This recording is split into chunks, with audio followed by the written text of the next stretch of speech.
Every day, the Fat Controller came to the station to catch his train. "Hello," he always said to Thomas. "Remember, don't be impatient, Thomas.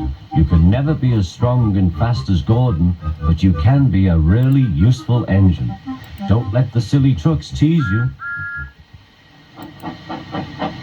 There were lots of trucks, and Thomas worked very hard pushing and pulling them into place.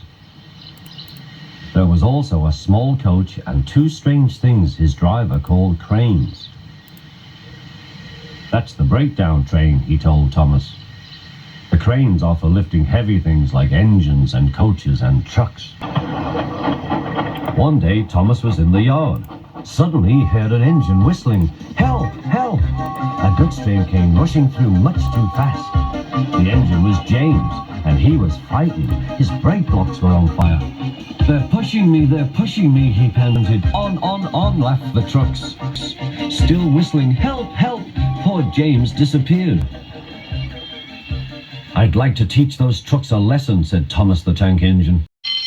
Soon came the alarm. "James is off the line! The breakdown train! Quickly!" Thomas was coupled on, and off they went.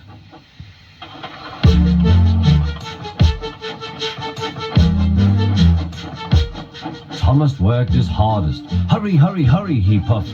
He wasn't pretending to be like Gordon. He really meant it. "Bother those trucks and their tricks. I hope poor James isn't hurt."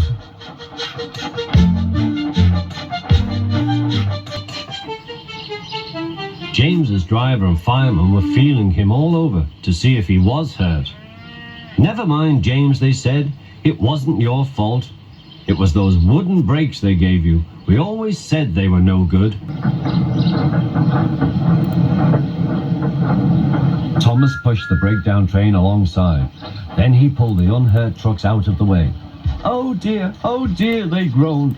Serves you right, puffed Thomas. He was hard at work, puffing backwards and forwards all afternoon. This'll teach you a lesson, he told the trucks. And they answered, yes it will.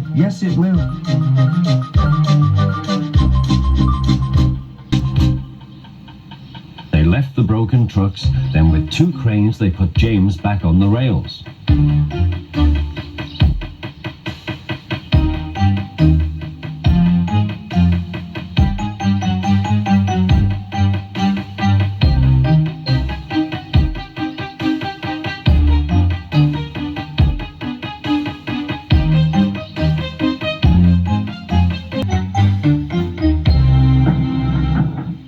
He tried to move, but he couldn't, so Thomas helped him back to the shed.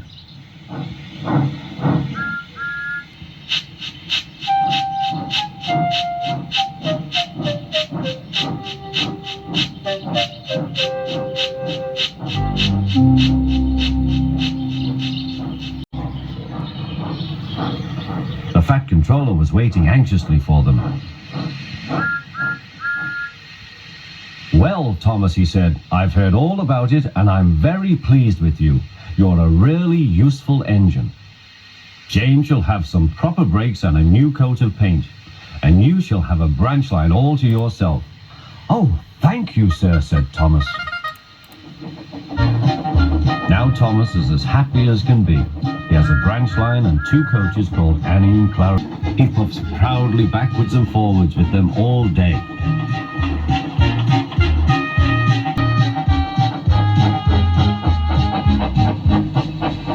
He is never lonely. Edward and Henry stop quite often and tell him the news. Gordon is always in a hurry, but never forgets to say poop poop. And Thomas always whistles peep peep in return.